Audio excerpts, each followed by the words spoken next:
Good afternoon, everyone. Wandering re-establishes the original harmony which once existed between man and College of Arts and Science. Dr. R. Suchitra to introduce our esteemed chief guest with her words of admiration. Ma'am, please. Good afternoon, everyone. It's my honor and privilege to introduce our esteemed chief guest, Dr. Saritha, Assistant Professor, Department of English, PhD College of Arts and Science, Coimbatore. A respected academician with 22 years of experience in teaching, whose deep understanding of literature and insightful analysis of societal issues makes her a distinguished chief guest for this occasion.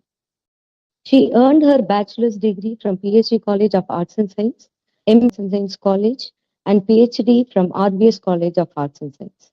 She has produced 4 MPhil scholars, 4 PhD scholars, and currently she is supervising 4 PhD scholars in their research work on various literary topics. She has arranged numerous orientation sessions and delivered guest lectures on a range of topics, including teaching grammar, literary criticism, and delivered orientations for school teachers. She has been serving as a member of the Board of Studies since September 2015. Throughout her tenure, she has contributed numerous papers to various national and international journals. Dr. Saritha brings a wealth of academic knowledge and experience in literature, making her an excellent choice as a chief guest for academic events, conferences, or seminars related to literature, language studies, or interdisciplinary studies involving literature and psychology. In light of this occasion, I am pleased to extend a heartfelt welcome to our distinguished chief guest who will be addressing us on the captivating subject of travel writing and cultural diversities. Ma'am, please.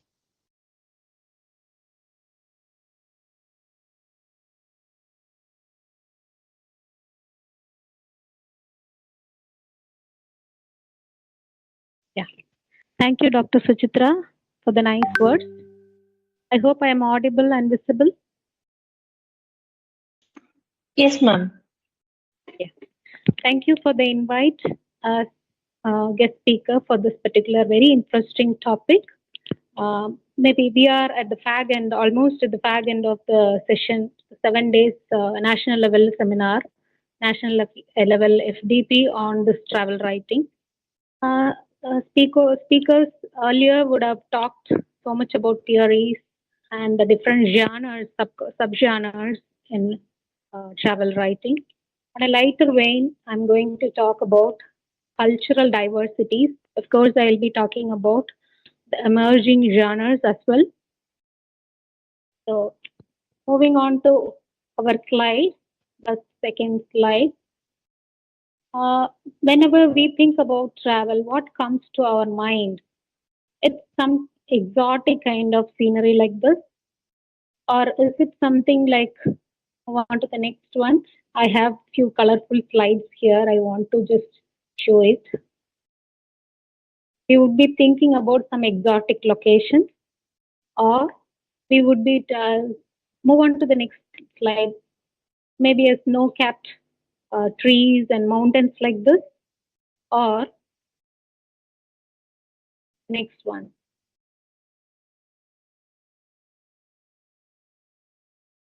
Yeah, this kind of a lush green, very serene atmosphere, or a very colorful and panoramic view like the following slide. Yeah, this one and one more.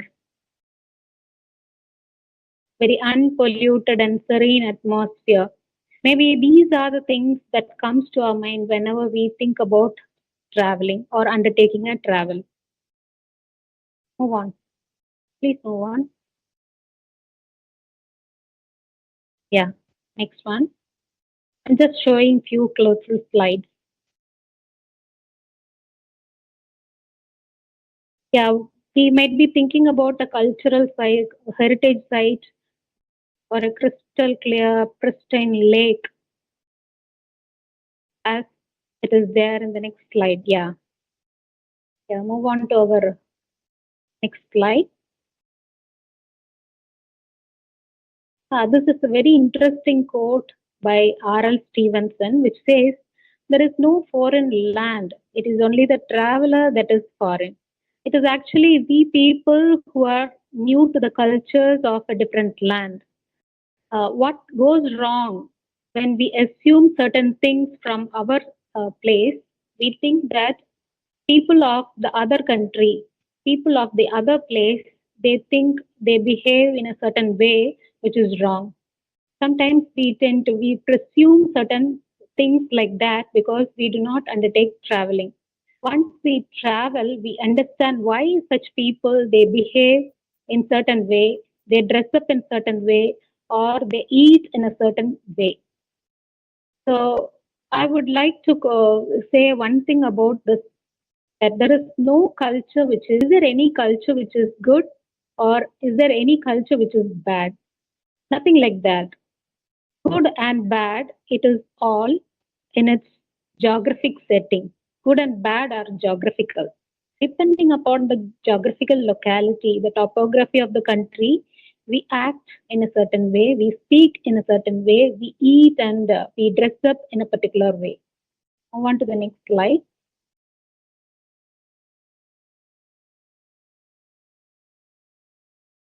Why do we travel? With knowledge, we tend to jump into conclusions.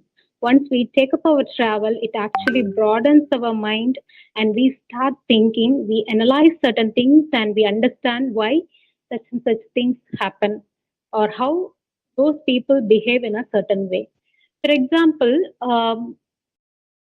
for Indians to welcome or in a place like South India during these months, when we welcome a guest when he arrives during an afternoon time.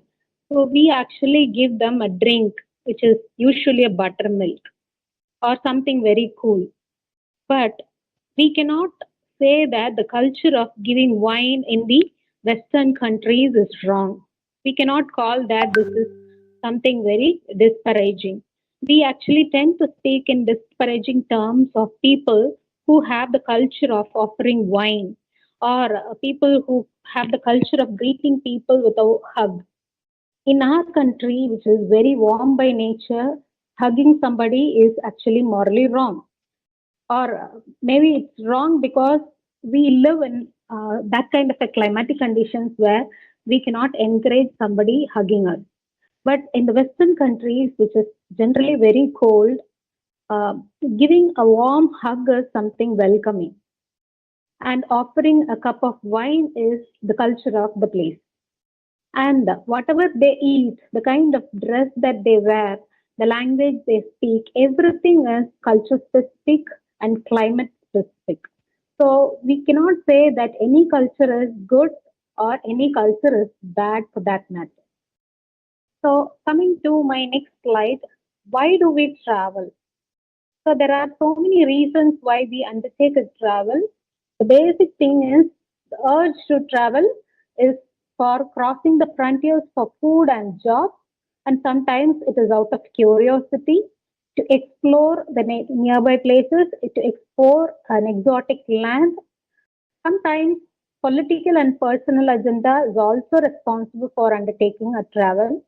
When you have an adventurous spirit like Ulysses, you we would have come across Ulysses, okay, who loved to take up adventure.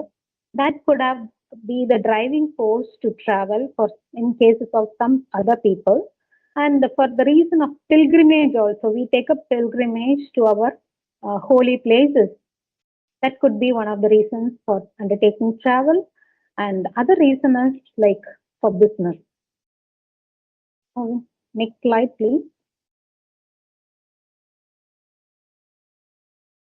Travel need not be always to any faraway places. It could be somewhere next to your own place, somewhere we are not very familiar about its culture. To get to know the culture, we need to take up travel very often. It helps to break the monotony and be a part of the rhythm of life. It helps a lot. Move on to the next slide, please.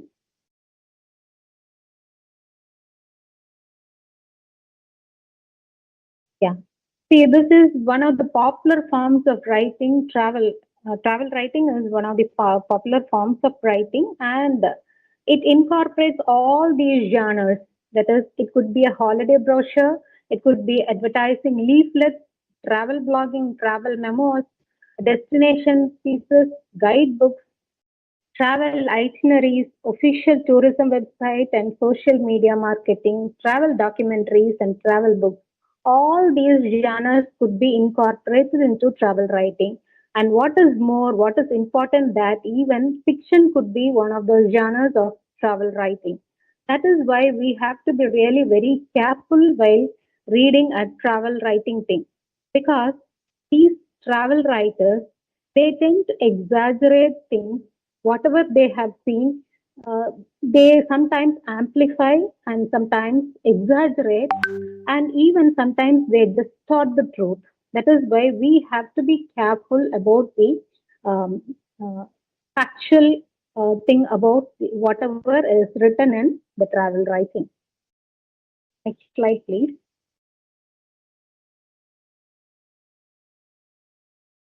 These are the brochures, travel brochures. Yes, next, next, please. You can see so many brochures here, travel blogs. All these come under travel writing, travel blogs, travel and exploring the memoirs, something to inspire our trips, the travel itineraries, etc. The two major divisions. Move on to the next slide, please. Hit the next one.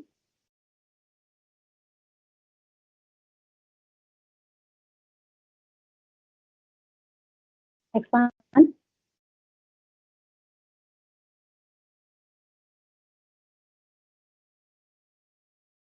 We see that these two major divisions are there, which we have to know about travel writing. That is, one is the factual travel writing. Factual travel writing is about the actual places visited and the actual true account of what the experience had been by the author. And the next division is the fictitious travel writing. We are aware that travel writing comes under these two major divisions. It could be factual, and at the same time, some other very big branch is there, which is totally fictitious. Ma'am, next slide.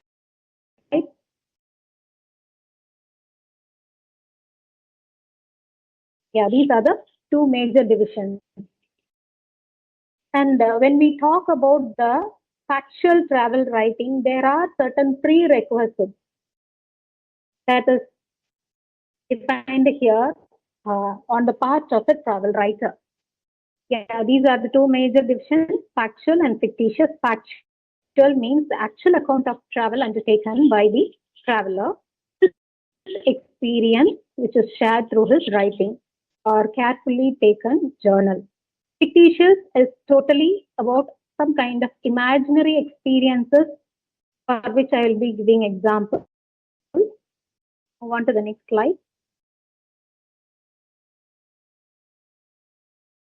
Slide, please. Yeah, these are the prerequisites for a travel writer who is writing about his actual experience. That comes under prerequisites for a travel writer of actual travel writer. He should be a journalist come author. Journalist in the sense that he should have a keen observation for objects or whatever is happening around him when he is undertaking the travel. And he has to report it genuinely. That kind of person should be the travel writer.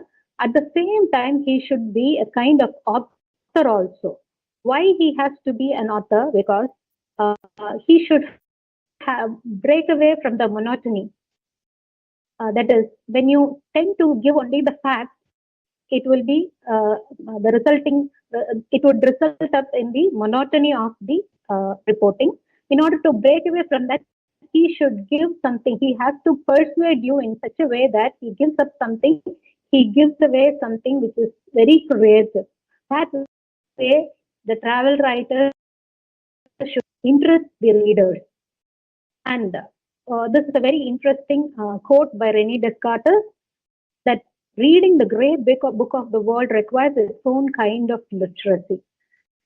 See, we have to have a certain kind of literacy to understand the world that we are going to travel around. We need to have that kind of a patience towards the culture, which is going to be very different from our own. We have to be patient enough to different religious practices, cultures, manners, customs, etc. of the place which is explored. The next one, it is another important thing which is expected of a travel writer is that he should not breach the trust invested in them by the readers. See, one important tendency is that even in the travel writer who's reporting some facts or the actual narrative, he tends to mix up so many fictitious elements into it just to make it interesting, just to present whatever he has seen in an interesting way. He tends to mix up certain lies.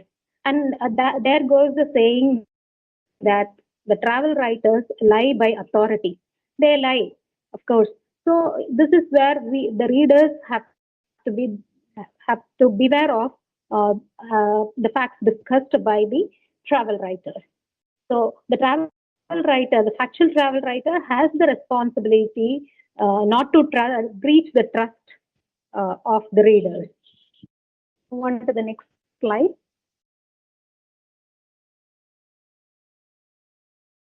Yeah, these are examples for fictitious travel narratives, which comes under children's literature genre.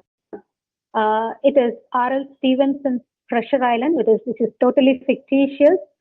Jules Verne Around the World in 80 Days, and Jonathan Swift's Gulliver's Travel, Daniel Defoe's Robinson Crusoe, and so many other children's stories come under this fictitious genre.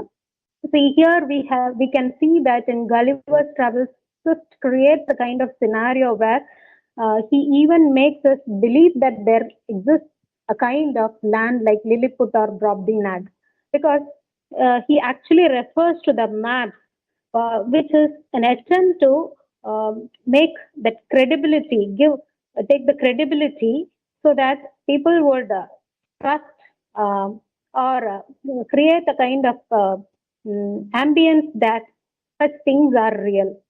And even in Daniel Defoe's Robinson Crusoe, we come across one real life character like Alexander Selkirk, who was a sailor, and references are there that Alexander Selkirk is also a character, becomes a character in Robinson Crusoe, because he was a sailor who was cast away and lived in an island for 4 years. So some real life characters are incorporated into such fictitious writing in order to make the work very credible. Move on to the next slide.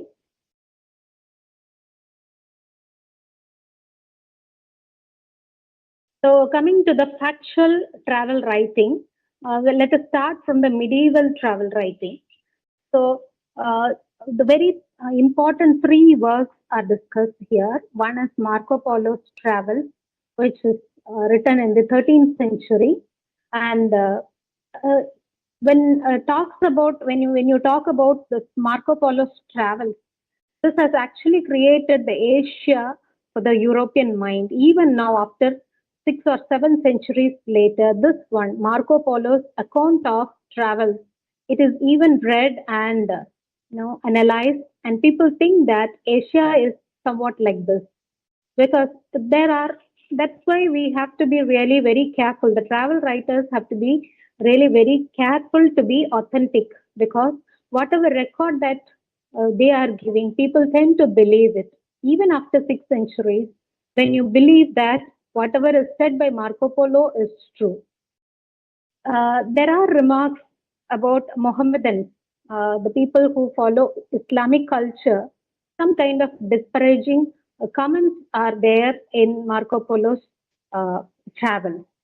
And he speaks ill about dark-skinned people also. He thinks that all the dark-skinned people are crude and they are uncivilized, whereas white-skinned people are otherwise.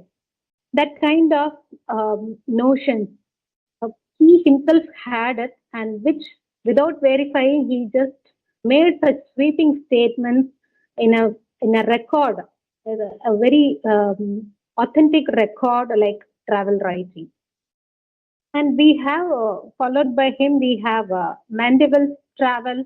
Um, uh, he is considered the father of modern travel writing.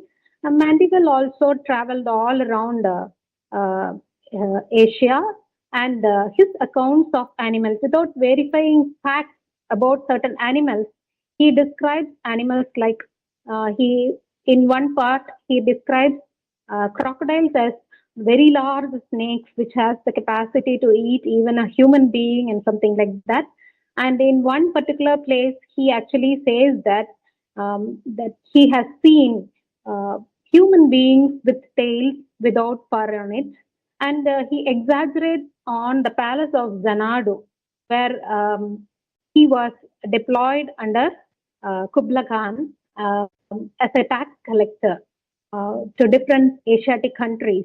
So he exaggerates the account of Xanadu Palace, and also when he sees some of the white-skinned people, he says that they are wearing only the loin cloth, except that they are fully naked, and without knowing the reason behind it, he would have just quoted it, and that stays in the mind of Europeans about Asia and its people. Columbus also, he had exaggerated his account of his travel, where he considered himself as a god, or he gives the account that when he landed up in one particular island, people received him as god. So all these exaggerated accounts we have to take in mind when we read even the factual narratives in travel writing. The next slide, please.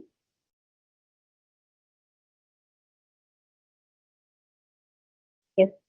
There are so many generalizations and sweeping statements made by the travel writers, which should be avoided.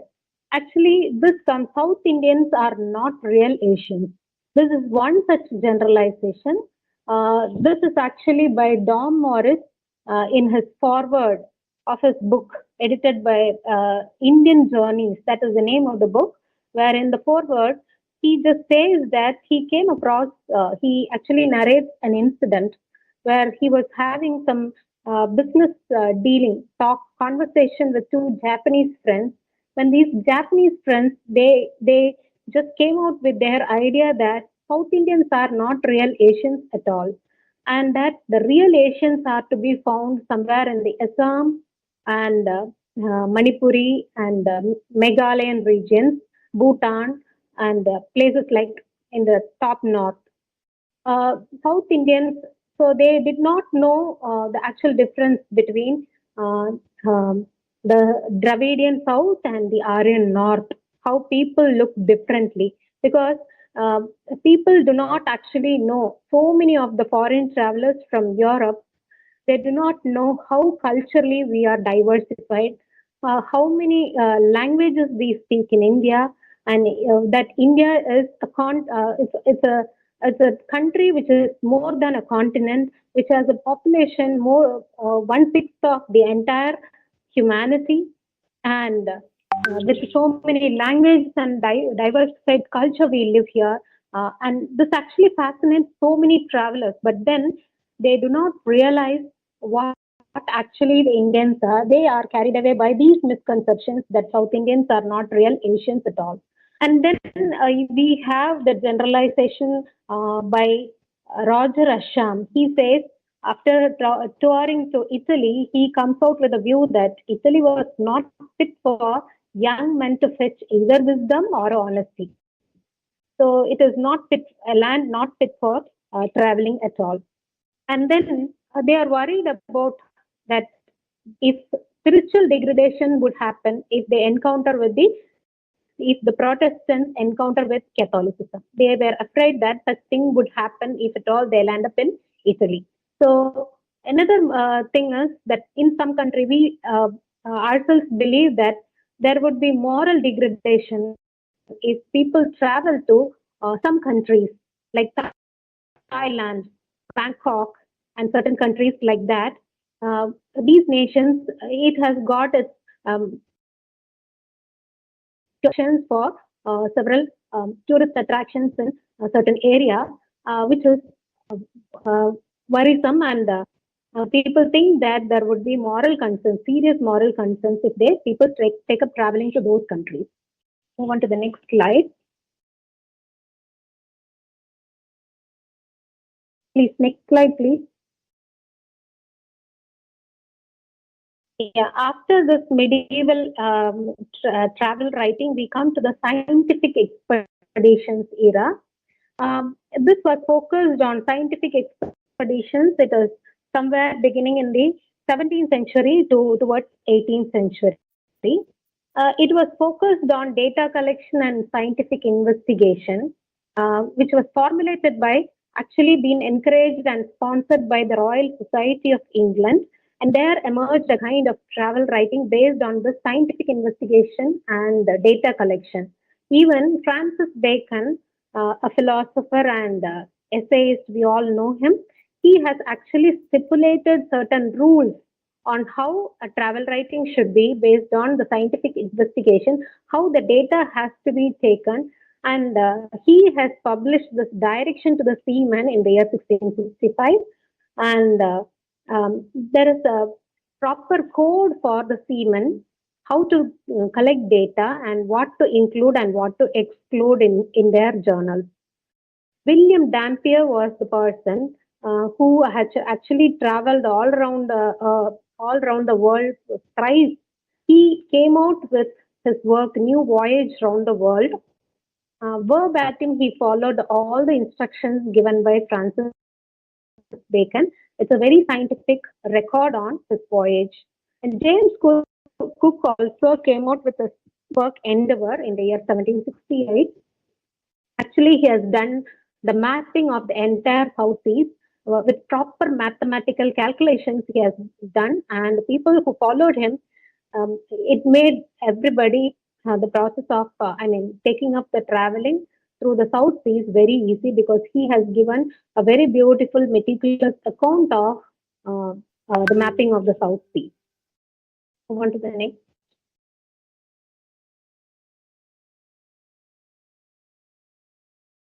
slide. Okay, we should understand what is the difference between tour and travel. So this distinction came somewhere in the 19th century. Who's a tourist? Actually, a tourist, he just looks, he does not see. His senses are dull and faulty, whereas a traveler, he has his, uh, he sees things in a different way, and often the people who tour, they are culturally and environmentally destructive. They spoil the previously pristine landscapes. For example, Charles Dickinson, in his pictures from Italy, he has published this particular travel writing in 1846. He actually took a break of 1 year with his family and moved away to Italy. And he has given a detailed account of Italy as a traveler and rather not as a tourist. He the way he describes the pictures, the different routes, the landscapes, everything tells that he is a traveler and not a tourist. He views things differently. A tourist has a scheduled itinerary and he focuses on only those areas, and his travel is time bound. Whereas a traveler, he is a very keen observer. His traveling is not time restricted, and he uh, observes things and sees things in a very different way. Next slide.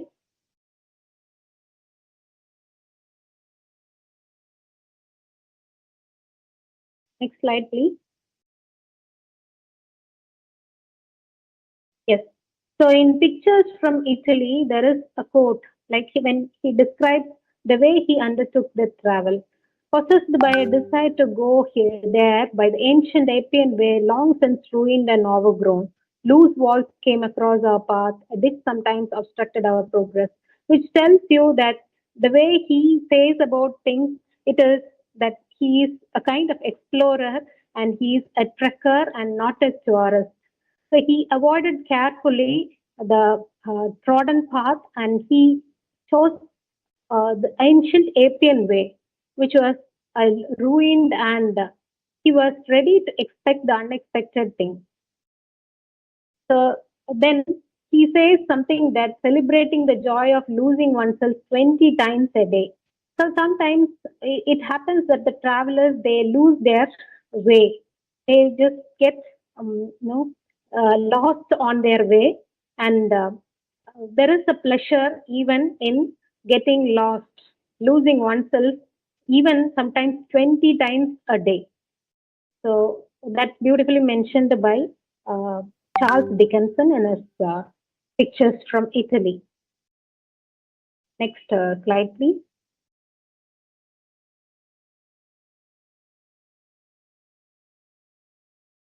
Charles Dickens has written an Italian dream as well. He gives his account of Venice here. I took little heed of time, he says, which shows that he was not even bothered about the time. Time is not at all a constraint in the case of a traveler, whereas a tourist, he would be time bound. And the way he described as if a tourist would enter the places as per the guide. The guidebook he would follow, the map he would follow, and he would know for sure where he is landing up. Whereas a tourist, a traveler, he uh, he just assumes that he entered the cathedral. He was not very sure. That is the tone he has used throughout in his An Italian Dream. Next slide, please.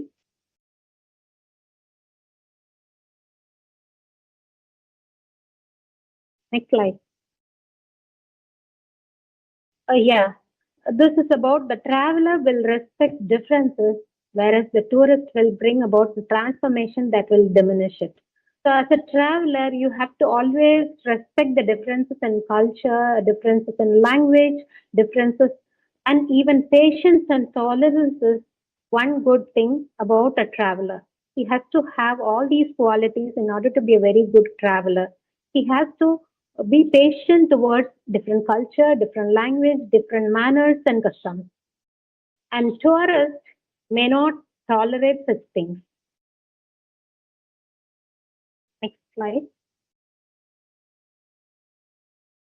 These are some of the travel literature books by Mark Twain, The Innocents Abroad, William Madson's The History of Sumatra, Thomas Gray's Journal in the Lakes, Henry Fielding's Journal of a Voyage to Lisbon, Tobias Small's Travel Through France and Italy, Charles Dickens' American Notes, Henry James' A Little Tour in France, and Stevenson's In the South Seas, Twilight in Italy by D.H. Lawrence and Ezra Pound's Patria Mia. Some of the travel literature books are listed here. Move on.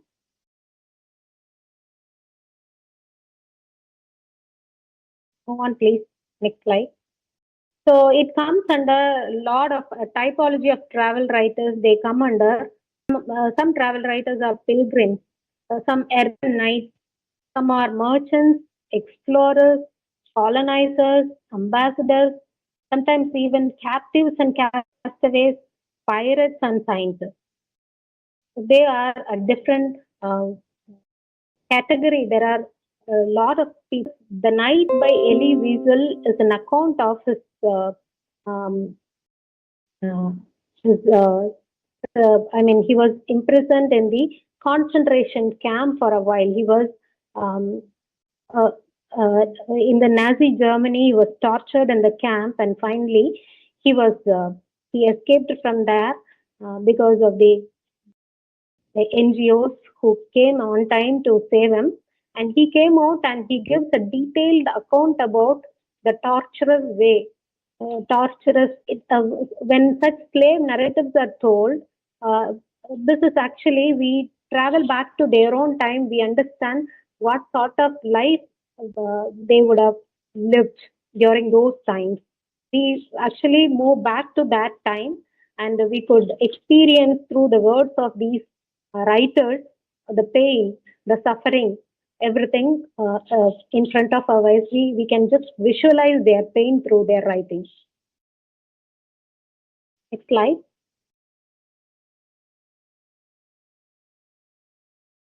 Yeah, this in 1990s, something called the dark tourism writing has emerged. This is dark tourism is something like visiting place of death and disaster, destruction and human suffering. For example, Gettysburg, which is a very significant spot in America, especially after Lincoln's Gettysburg Address, where um, uh, some around 8,000 people were killed. And when he consecrated a place in Gettysburg, a monument, especially after his address and this consecration, the place became historically very important, and people thronged this place after this um, uh, particular incident. And in Auschwitz, Poland, this is one of the concentration camps used by Hitler. This is also now site for the travelers to visit these days. And slum travels, it is also there. In Mumbai, Dharavi is one of the place where people from abroad, people, the foreigners, they just come and see this particular place. This is one of the biggest slums in the north, in Asia itself. And one particular example is Jacob Rees, How the Other Half Lives. This is an account of how the underprivileged people lived in London. That is an account of what speaks in How the Other Half Lives. Robert Young Felton's The World's Most Dangerous Places. Another thing about Jacob Rees, How the Other Half Lives, he is actually an American writer. He goes to London and he observes the lifestyle of people in the slum, and he writes about that. And Andrew Blackwell's The Visit to Sunny Chernobyl. Chernobyl, we know that it's a disastrous site which killed millions of people in the blast. So that has become a site for the travelers to throng these days, and they write account on this. And strangely, people travel writers write about most polluted places, including the most polluted river in India, that is Ganga. They come and they visit this place and they write an account of that. And the world's most dangerous places are also mentioned in the travel writing. Jack London, he has written about People of the Abyss. It's about two different places where the underprivileged people of London live, Shoreditch and Whitechapel. He actually lived there in one of the tenements of this abyss, and we do not know for what reason people concentrate on dark tourism, but Jack London, he says that one of the motives that he had was to get first-hand information about the abject poverty while living as one of the inmates in one of the poor tenements. He experienced that, and he could give a first-hand information, first-hand um, information about how people lived there. Uh, this is part of dark tourism. Next slide, please. Now coming to gay travel writing. See, different sorts of travel writing emerges, and now in the 20th century, it is gay travel writing which is catching the attention. One account by Com Toibin is his homage to Barcelona in 1990. He himself was a gay, and he gives a detailed account of the lifestyle of people in Barcelona, and his focus was on to the people, the gay people. Edmund White, he has also written about this in particular work called States of Desire, Travels in Gay America. In 1980, he published this travel writing, and where his focus, his attention was to know, to travel around 20 different places in America, in the US, to know the different lifestyles of gay people in America. Also, he sought to identify what is common by the way of the national gay community. That was his agenda while writing Gay Travel Writing. Next slide, please. So, travel literature, it often intersects with and contribute to different subjects, different discourses like history, anthropology, cultural studies, nature writing, adventure writing, migration literature, post-colonial literature, exile literature, trauma literature, and diasporic literature as well. It's an interdisciplinary travel literature. Next, please. Next slide, please. So many theories also evolve around travel writing, like eco-critical theory, hybridity theory, post-colonial theory, psychoanalytic theory, and archetypal approach. We can see that people travel not just for fun, and sometimes to escape some kind of traumatic situation also they just travel. For example, Death in Persia by Marianne. She actually takes up this travel because she could not. It is kind of psychological because she couldn't take up her life, especially after the World War time. The kind of depressing mentality. In order to escape the depressing mentality, she had taken up the travel, and she comes out with the book Death in Persia. Next slide, please. So travel literature is a powerful tool which could influence people on their idea of other nation and could cause any change unexpected in the world. So it talks about people who live a different life in other part of the world and the reason why they live like that. When one part of the world is actually flourishing, the travelers, when they travel, they understand why some countries, some certain people, they are suffering. They understand the mentality of such people, their poor living conditions or better living conditions, and based on their first-hand information, they actually write. That is how they have to actually write travel literature. Next slide. These are some of the books which are travel narratives. Move on.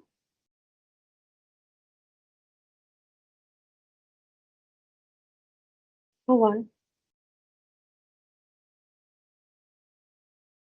Next.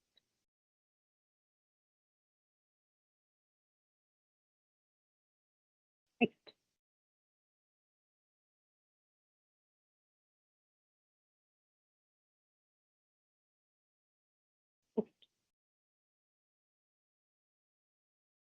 Next.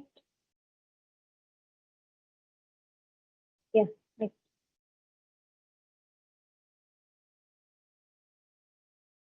Next slide.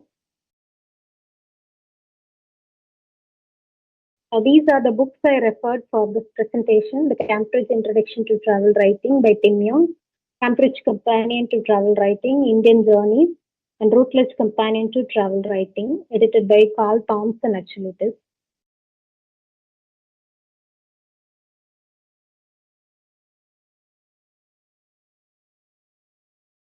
Yeah, please. Any questions related to my presentation? Thank you so much, ma'am. The session is open for interaction. Participants, any doubts or clarifications, kindly post your questions in chat box, or you can unmute your mics and you can ask questions.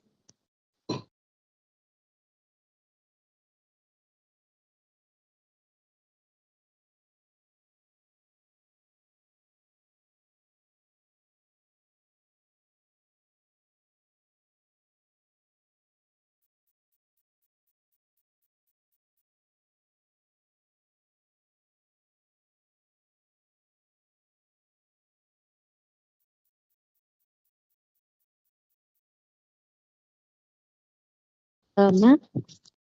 Yeah, hello. Ma'am, we have a question in chat box.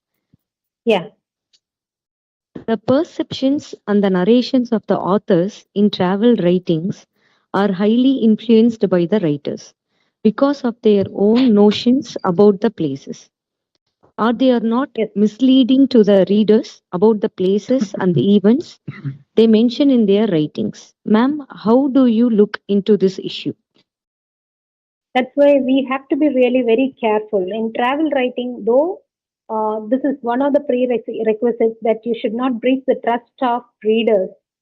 But still, it is the responsibility of the readers to check for the facts, because so many of these travel writers are also authors. So they cannot just um, get away from their exaggeration. Sometimes they tend to exaggerate. That is there. Sometimes it is misleading as well, as I quoted in the case of Marco Polo and Mendeville's travels. And even these travelers, they have some kind of notions, um, uh, judgments about the place they actually are going to visit. Just like Columbus, he actually had some idea about the place that he is going to visit. With that notion, definitely they would be misleading in that case.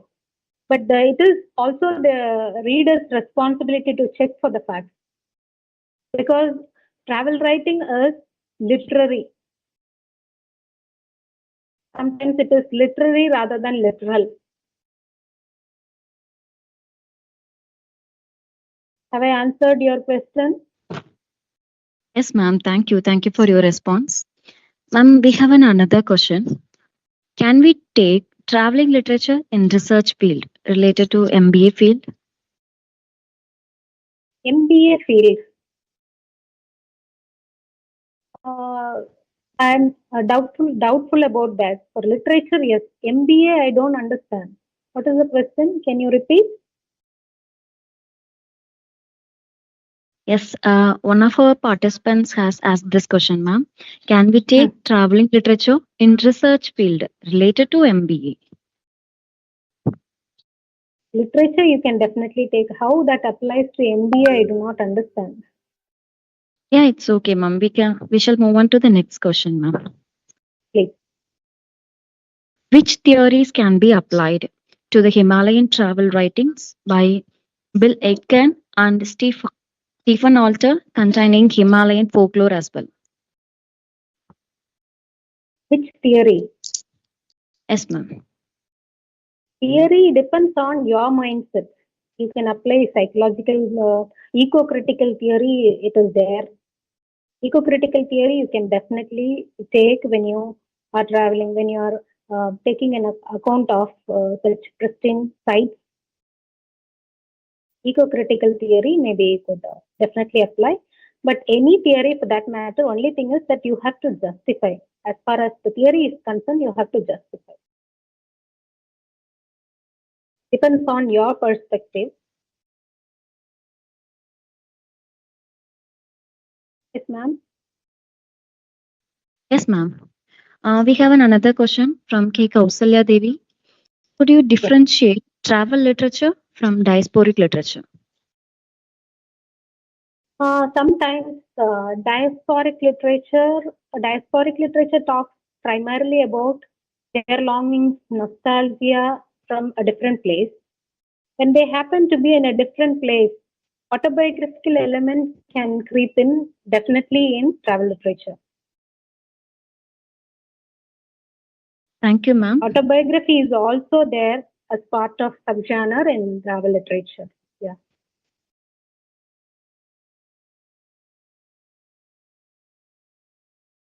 Ma'am, may I ask a question? Hello, Yeah. ma'am. Can I ask a question from you? Please. My question is, what parallels can you see between the Western texts? You have mentioned so many Western novels, English novels to be more specific.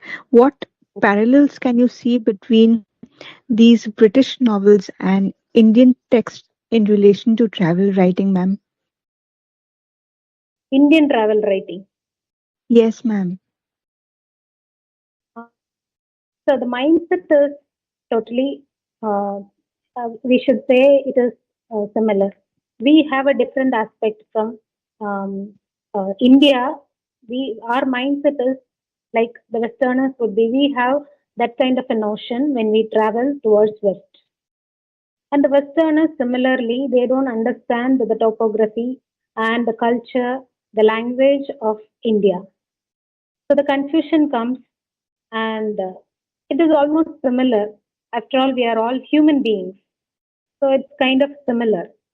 About an unknown land, we tend to have certain notions, and we try to believe those notions, and we try to only when extensively when you travel with an open mind that you actually come to know what is actually the fact. If you have any preconceived notions, that's going to be definitely a barrier for your traveling experience and the travel writing. Thank you. Ma'am, we have another question also. Yeah. Can we consider indigenous literature also one of the interdisciplinaries of travel literature? Indigenous literature, definitely. All those genres definitely can come under travel writing. Yes. When you focus on any particular tribal people or, the landscape, their living style, when you detail about living in our own country, we have different sets of people, different languages that we do not know. Uh, People in the south, we may not be familiar with the lifestyle and the languages. We are totally diversified. So definitely we can write about indigenous people. Yes. Ma'am, Thank you, ma'am. my question is to you is that how can we relate eco-criticism to travel writing genre? Because see, you can show a particular, there is actually, I forgot the name, there is one particular travel narrative regarding that comes under dark tourism. So in Amazon forest, Amazon, a part of Amazon which is totally deforested, so that on that there is travel writing. So that there comes the eco-critical concerns, the polluted river of Ganga. People observe, and then when they write about, there is so much of awareness about um, such pollutions happening around us. Definitely eco-critical narratives could be, theory could be come under, could be applied in travel writing.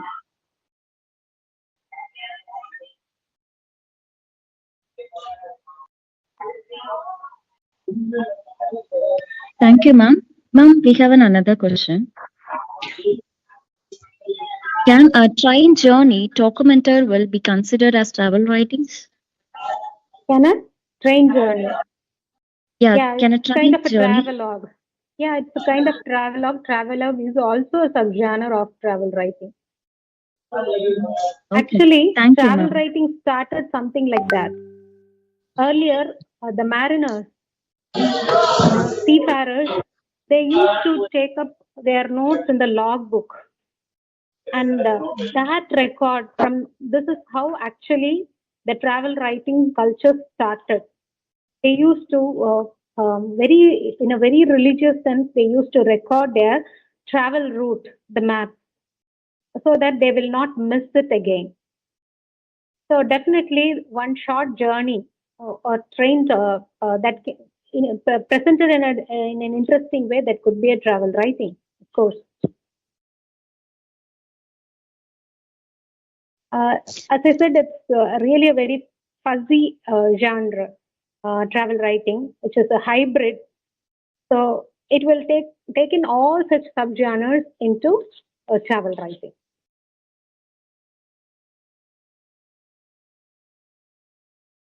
Yes, ma'am. Those Thank are the you. questions.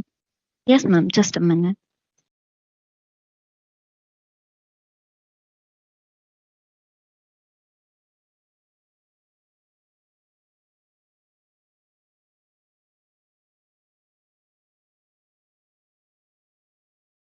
We are collecting questions from the YouTube chat box also, ma'am. That is why it takes a moment. Yeah.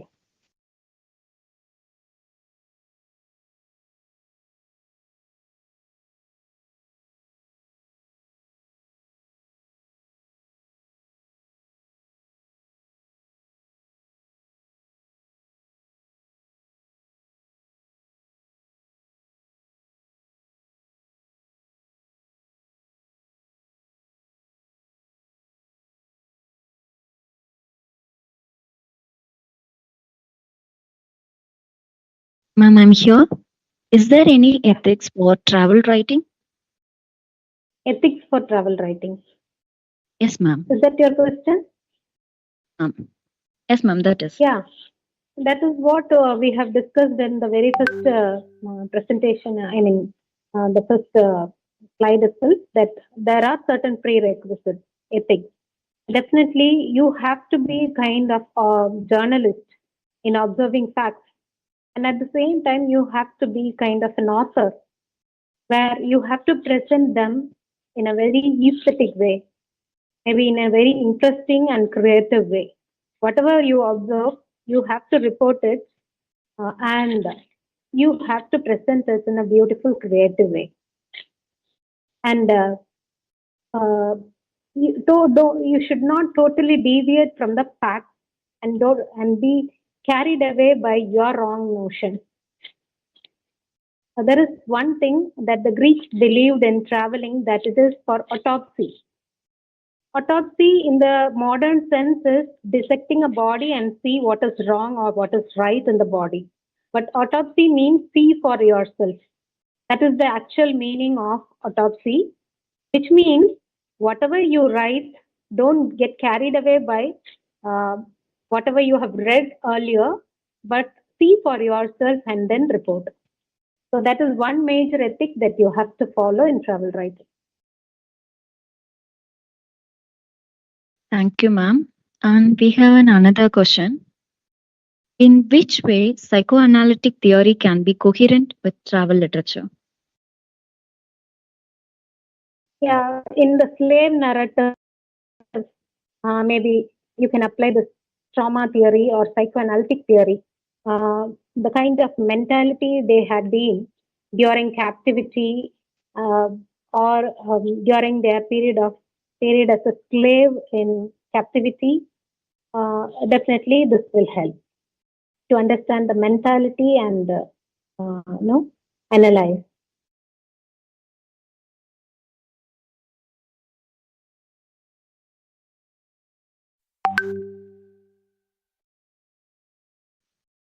Dear participants, any other doubts with you?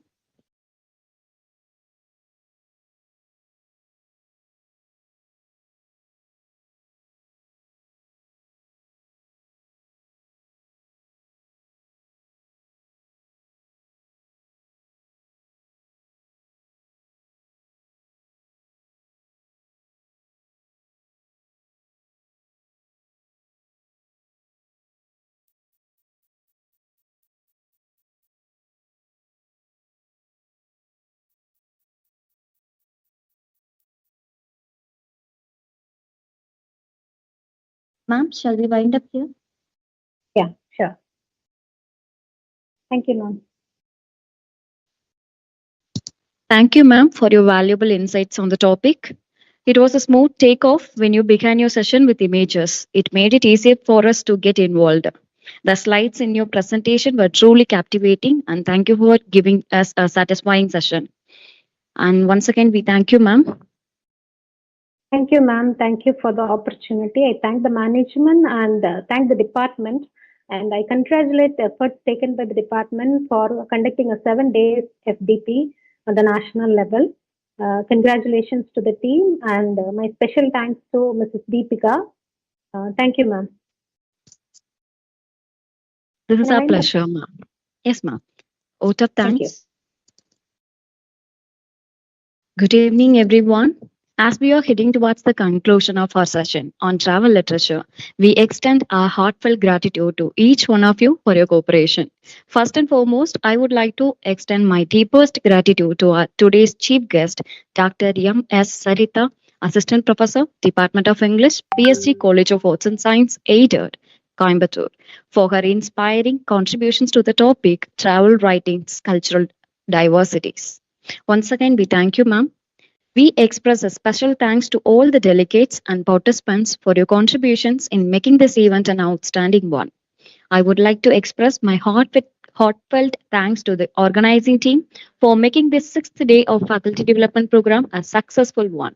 Once again, we thank you all. Have a great rest of the day. The feedback link will be posted in your chat box. It is already posted. Kindly make use of it. Yes, thank you, participants. Thank you, ma'am.